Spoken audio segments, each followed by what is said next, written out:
such a pleasure to have you on my show, Michael. Well, it's a pleasure to be here. Thank you so much. You look absolutely gorgeous. Thank you very much. I want to ask you something. Someone as busy as you're so successful as an entrepreneur, and you're clearly an incredibly innovative and creative personality. Why do Dragon's Den? You know, I was asked to do it about 3 years ago, and it was at the suggestion of Bruce Croxton. And I got a chance to meet some of the people at the time, and having to meet Jim Treliving, he said to me one thing. He said, you know, it's not really about the show and yourself. It's about when you walk into a shopping mall or a Tim Hortons, and a young 12 or 13-year-old kid, which I had young children myself, being a single father, come up to go, I want to hear your story, and I want to be just like you.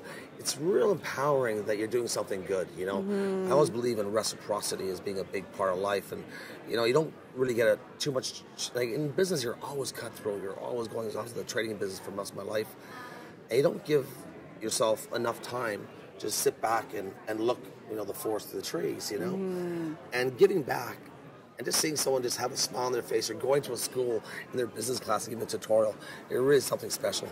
I love that. And you know, the great thing, Michael, is that you come with a wealth of experience when it comes to understanding kind of the science, if you're allowed to call it a science, behind, you know, investment. I mean, my question for you is quite simple there. For someone out there who's looking for investment, what would you say are maybe the top 5 key elements that should be brought to the table to ensure that they, you know, that they are truly looked upon as a serious possibility or opportunity? Well, I think you hit it right on the nail on the head when you said science, but you know, it really is. When I got involved in business when I was 18 on the Toronto Stock Exchange floor, a gentleman told me, he said, you know, do you know what you're doing? I go, well, let's try to do this. I buy low, sell high, and kind of very typical things.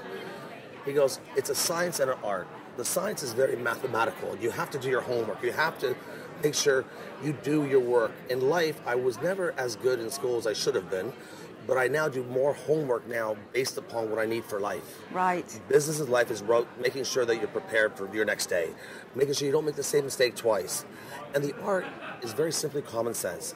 If it doesn't feel right, if it doesn't look right, it's not right. And don't make a decision based upon money. Make a decision based upon, you know, the right reasons, which is a mission statement of your integrity, but also based upon where you want to be, not tomorrow, but down the road. What would you change if you had one thing to change looking back at your life? Oh, man, there'd probably be a lot of things, but the first thing I would change, I would take more time off. You know, I was a workaholic from a young kid, and now it's hard to step back because my body's so used to waking up and moving, I get very, you know, very bored. So I always have 10 things on the go, and it always seems like I'm under pressure, but I live my whole life like that. I don't know how it would be any different. I wish I could dial back a bit better. I wish I learned to do that, and I think it'd be better for, you know, for family reasons. I think it'd be better for a bunch of reasons. And, you know, like I said, I don't know the secret of life, but I try my best. One word to describe success based on your life's experience. One word would be perseverance. Failure's not an option. You only fail when you stop trying. Thank you so much, Michael. You're such a pleasure. You're a pleasure. Thank you so much. Thank you.